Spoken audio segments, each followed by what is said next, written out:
Hello and welcome to our YouTube channel जिसका नाम है Dev Disha Y T C D D. स्वागत है आपका हमारे इस यूट्यूब चैनल में जिसका नाम है Dev Disha Y T C D D. आज हम जो टॉपिक डिस्कस करेंगे इस वीडियो में वो है प्लेटो। प्लेटो के शिक्षा सिद्धांत, ये हमें आज के वीडियो में डिस्कस करना है। तो स्टार्ट करते हैं। प्लेटो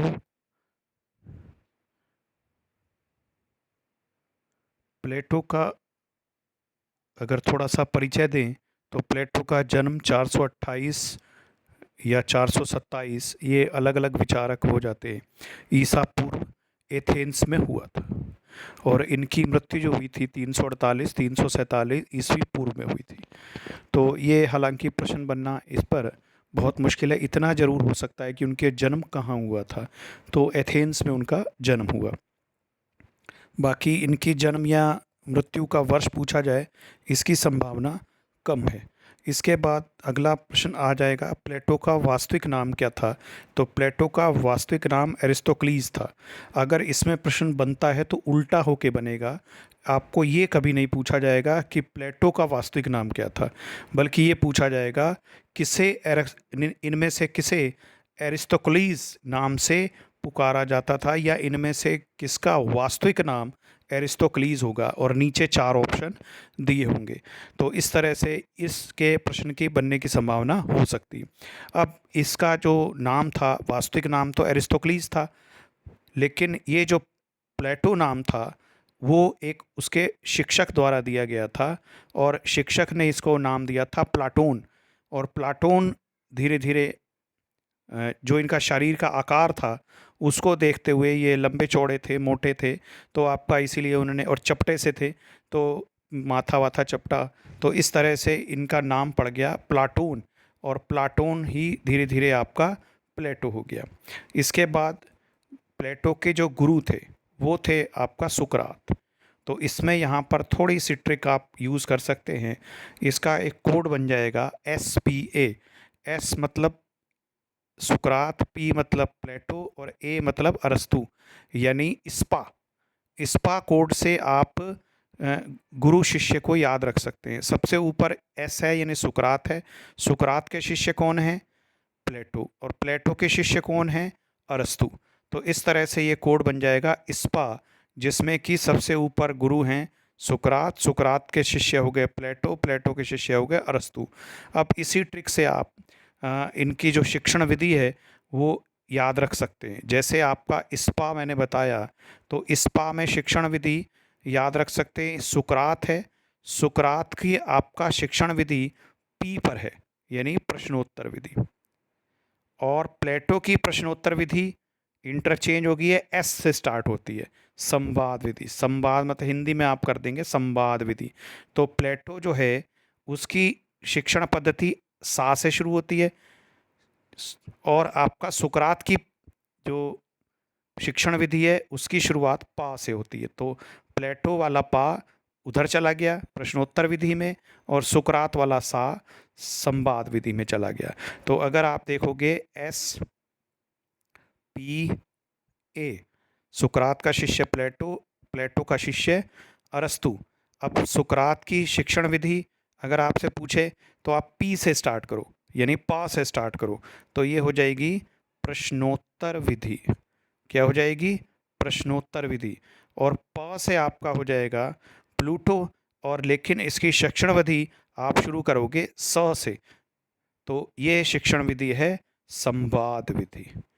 तो ये शिक्षण विधि हो जाएगी संवाद विधि। तो अगर आपसे कोई पूछे कि प्रश्नोत्तर विधि किसकी है, तो आप स्पा को याद रखोगे और उल्टा कर दोगे, प्रश्नोत्तर विधि आपका हो जाएगी सुकरात की। और अगर आपसे कोई संवाद विधि पूछे तो आप उल्टा कर दोगे, संवाद विधि यानी एस से स्टार्ट हो रही है तो ये हो जाएगी पी की। और ए से आपका जो है अरस्तु होता है, और इसकी जो शिक्षण विधि है वो आगमन विधि है, वो आगमन निगमन विधि जो है वो अरस्तु की।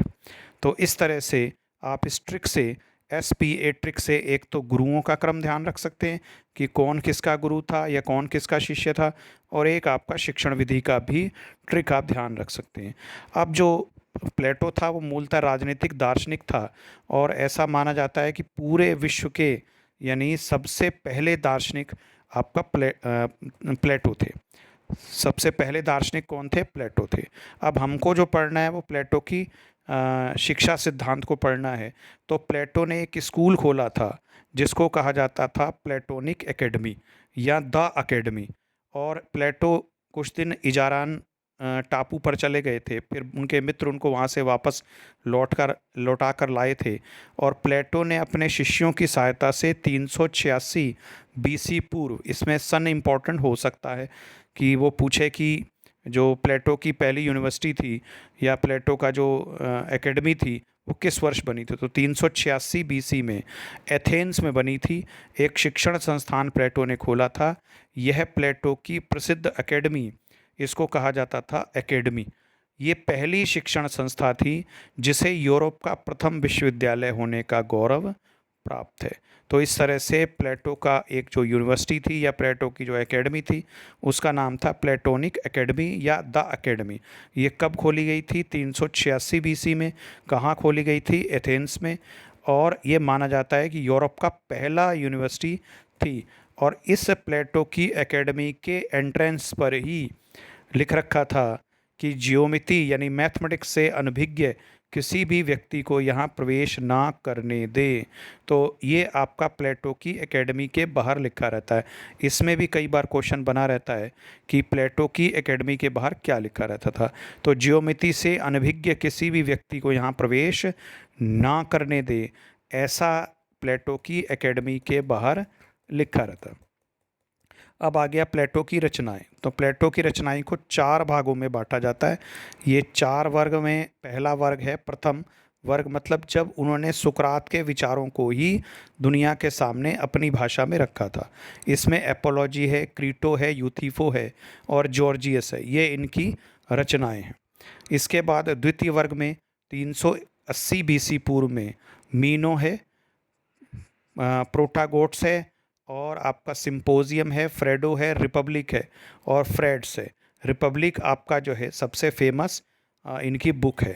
थर्ड में जहाँ प्लेटो का संवाद या कथन है, यानी उनकी जो आइडियोलॉजी है, संवाद हैं वो हैं। तो इसमें पहली है पार्मिनीड्स, थीटिड्स, सोफिस्ट और स्टेट्समैन। अगर हम देखेंगे तो सोफिस्ट इम्पॉर्टेंट है, स्टेट्समैन इम्पॉर्टेंट है। इसके बाद चतुर्थ वर्ग जो था यानी लास्ट, जिसमें उन्होंने समाज, अध्यात्म और शैक्षिक समस्याओं की चर्चा की है। तो इसमें फिलिप्स, टाइमियस और लॉज इनकी सबसे अंतिम रचना है। ये पूछा भी जाता है कि इनकी अंतिम रचना कौन सी है, तो लॉज। तो हम डिस्कस कर रहे हैं रिपब्लिक पर। रिपब्लिक आपका प्लेटो का प्रमुख ग्रंथ था। इसका मुख्य विषय था न्याय का अनुसंधान करना। अगर आपके पेपर देखें तो शिक्षा से संबंधित है, लेकिन फिर भी रिपब्लिक भी शिक्षा से संबंधित है। ये ग्रंथ ऐसा कहा था रूसो ने कहा था कि रिपब्लिक जो है राजनीति पर लिखा ग्रंथ नहीं है जैसे आमतौर पर हम सब लोग मानते हैं। तो अपितु रूसो ये कह रहा है कि ये शिक्षा पर, रूसो के वीडियो आपने पिछली बार देखा होगा। तो रूसो ये कहता है कि यह राजनीति पर लिखा ग्रंथ नहीं है, बल्कि शिक्षा पर लिखा गया ऐसा सर्वश्रेष्ठ ग्रंथ है जो इससे पहले कभी नहीं लिखा गया। तो इस तरह से ये जो ग्रंथ है, ये आपका रिपब्लिक ग्रंथ जो है वो रूसो का ग्रंथ है। रिपब्लिक ग्रंथ जो है वो आपका प्लेटो का प्रमुख ग्रंथ है। और इसके बारे में रूसो ने कहा था कि यह शिक्षा पर लिखा गया सर्वश्रेष्ठ ग्रंथ है। और लॉज, जैसे मैंने बताया आपको, लॉज जो है वो है रूसो का सबसे अंतिम ग्रंथ। तो फिर प्लेटो के शिक्षा के सिद्धांत।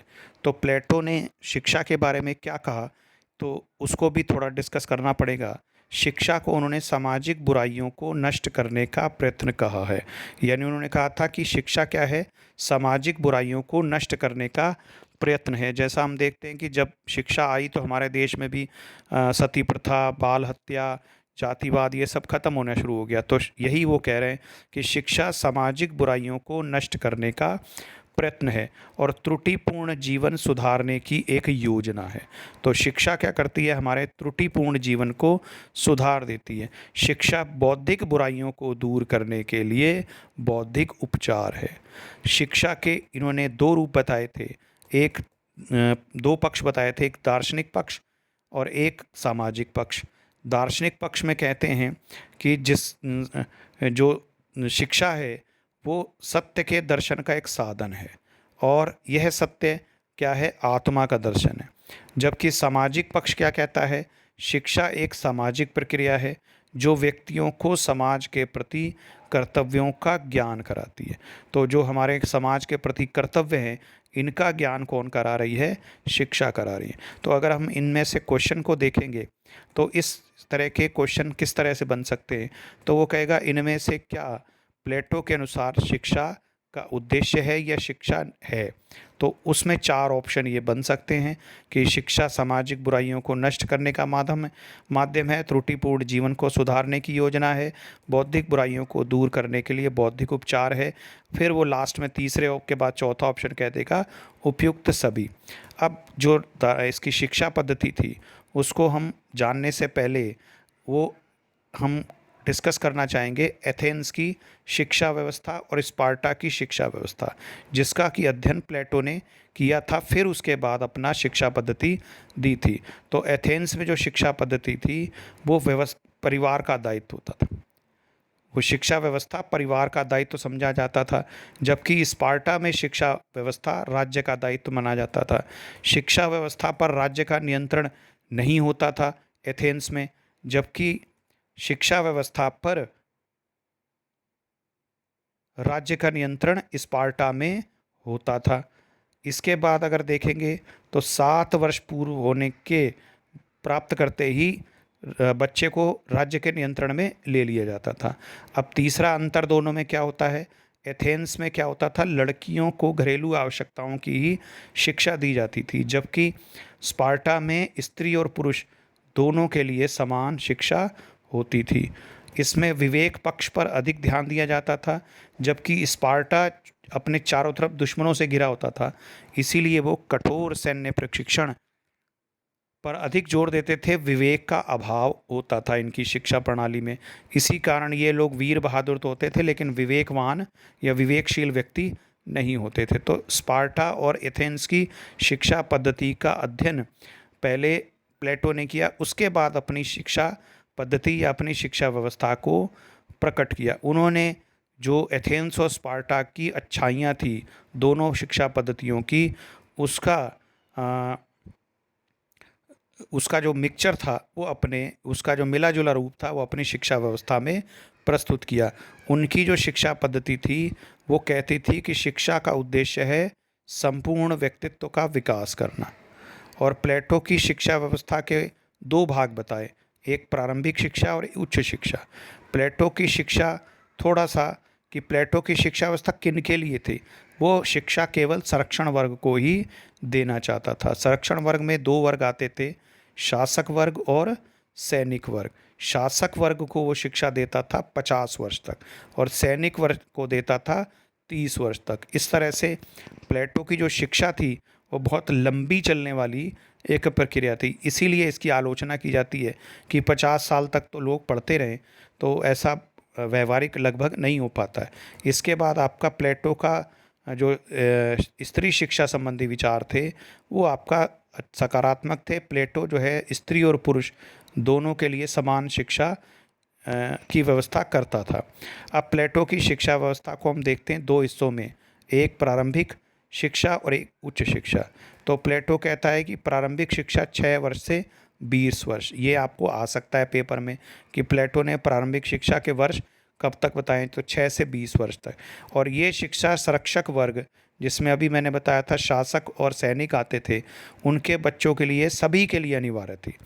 उस वर्ग के सभी बच्चों के लिए अनिवार्य थी। और 18 वर्ष की आयु तक दो प्रमुख विषय होते थे, जिसमें व्यायाम और संगीत। 18 से 20 वर्ष तक की आयु के बाद साहस, आत्मनियंत्रण और अनुशासन बढ़ाने के लिए सैनिक शिक्षा दी जाती थी।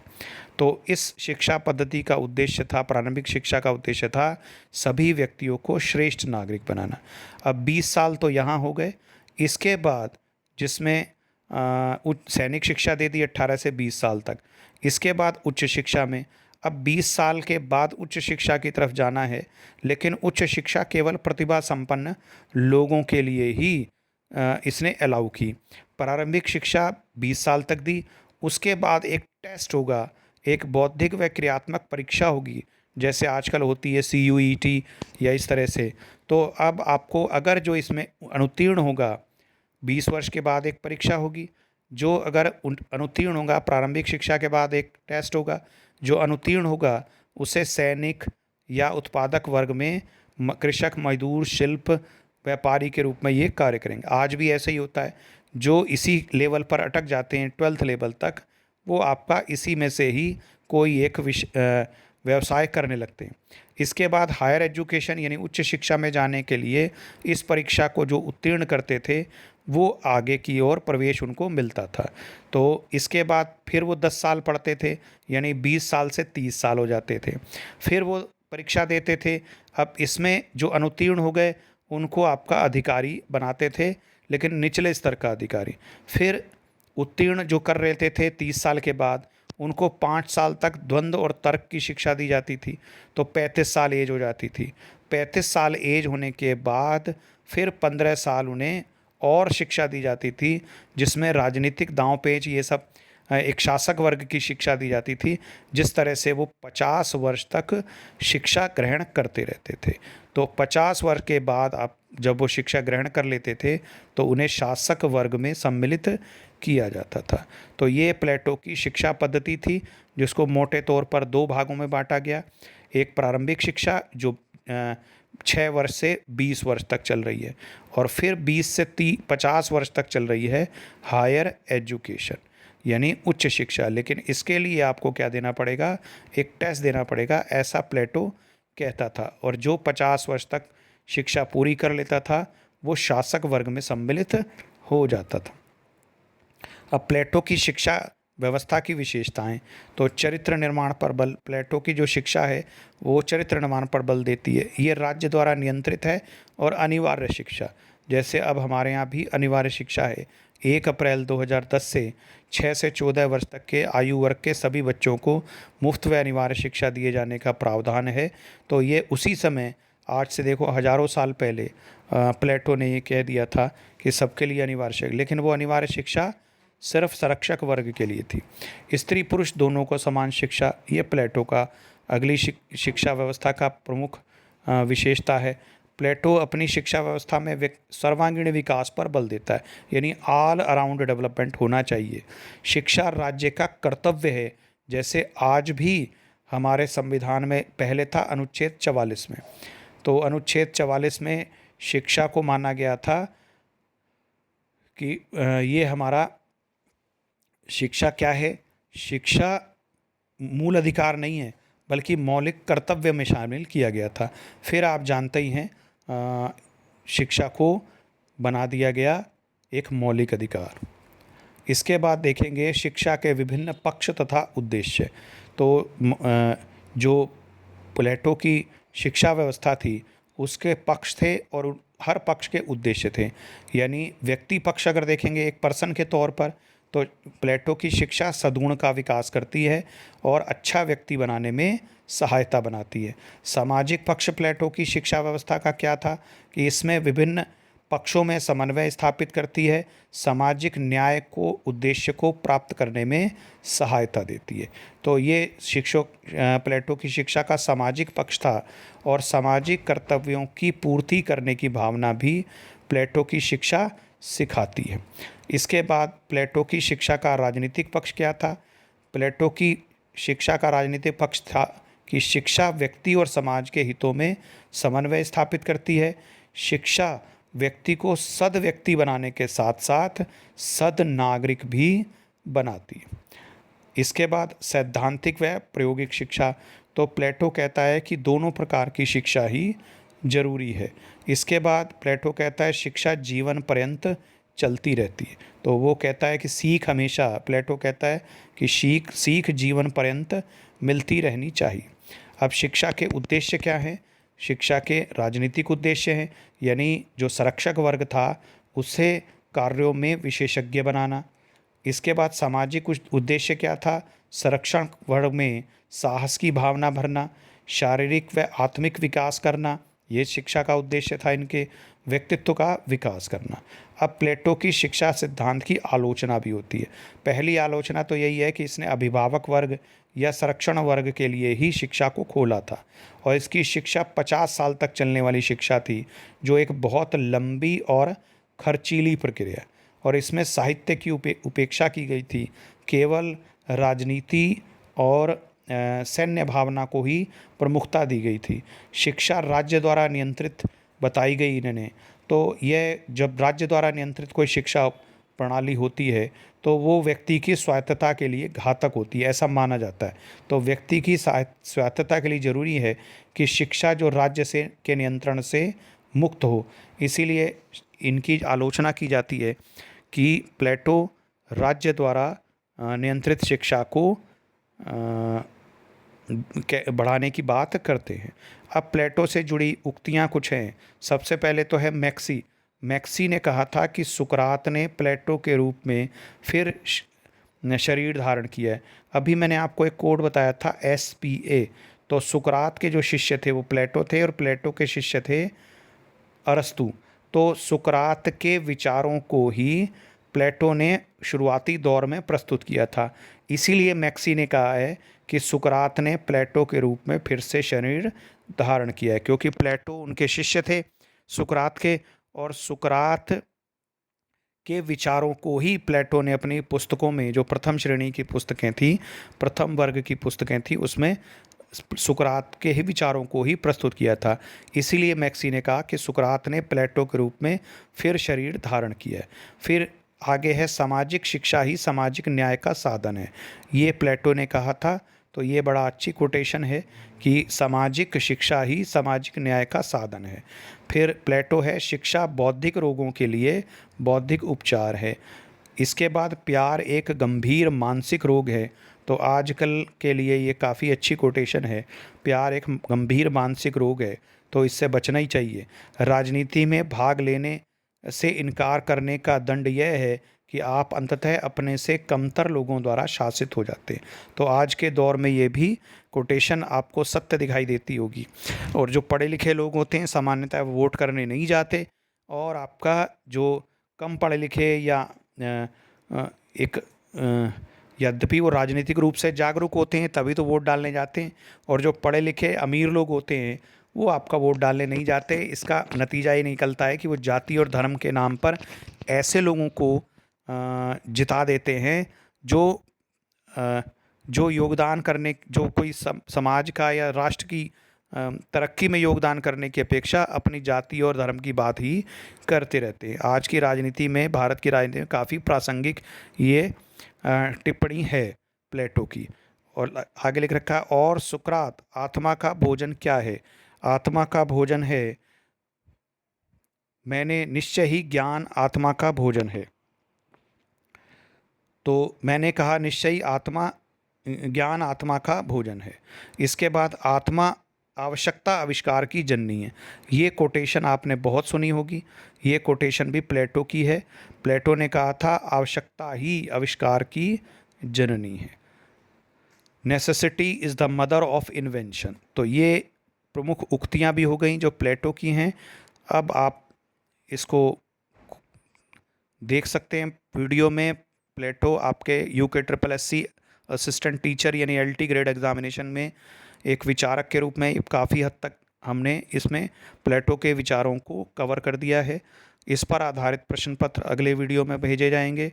तब तक आप जुड़े रहें, चैनल को सब्सक्राइब करें, लाइक करें, शेयर करें, और जुड़े रहिए हमारे YouTube चैनल जिसका नाम है देव दिशा YTCDD। धन्यवाद।